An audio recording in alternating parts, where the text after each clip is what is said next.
नमस्कार। महाभारताच्या युद्धामध्ये जेव्हा 100च्या 100 कौरवांचा मृत्यू होतो त्यावेळी त्यांचे वडील म्हणजे राजा धृतराष्ट्र हे भगवान श्रीकृष्णाकडे जातात आणि भगवान श्रीकृष्णाला म्हणतात, माझ्या संपूर्ण जीवनकाळात मी असे कोणतेच महान पाप केले नाही की त्यांचे फळ म्हणून माझ्या 100च्या 100 पुत्रांचा मृत्यू माझ्या डोळ्यात देखत होऊन मला त्याचे दुःख भोगावे लागत आहे। तेव्हा भगवान श्रीकृष्णाने राजाकडे दिव्य दृष्टी दिली। त्या दिव्य दृष्टीतून राजा असे पाहतो की सुमारे 50 जन्मापूर्वी राजा एक पारधी होता। त्याने पक्षी पकडण्यासाठी एका वृक्षाला आग लावलेली असते। आग लागताच त्या वृक्षावरील काही पक्षी उडून जातात, तर काही पक्षी या आगीच्या धुरामुळे आंधळे होतात।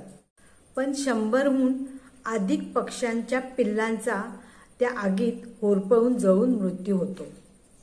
पण हेच ते राजाचे त्यावेळचे क्रियमान कर्म फळ न देता तसेच संचित राहते।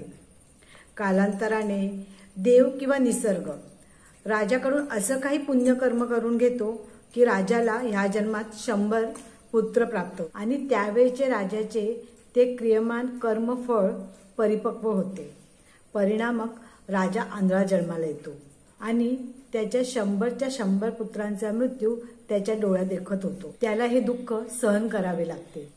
म्हणजे तब्बल 50 जन्माचा कालावधी लोटला तरी राजाला त्याच्या कर्माचे फळ भोगावेच लागते।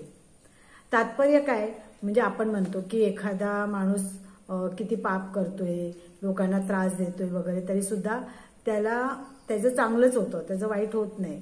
आणि एखादा चांगलं करतोय, लोकांची सेवा करतोय, त्याच्या मागे काही ना काहीतरी प्रॉब्लेम चाललेला असतो। तर काय असतं, हे जे आपण पाप पुण्याचं जे कर्म आहे, आपले जे कर्म आहे त्याचं फळ आपल्याला कोणत्या ना कोणत्या तरी जन्मामध्ये भोगावंच लागतं। हे नेहमी लक्षात ठेवायचं। श्री स्वामी समर्थ।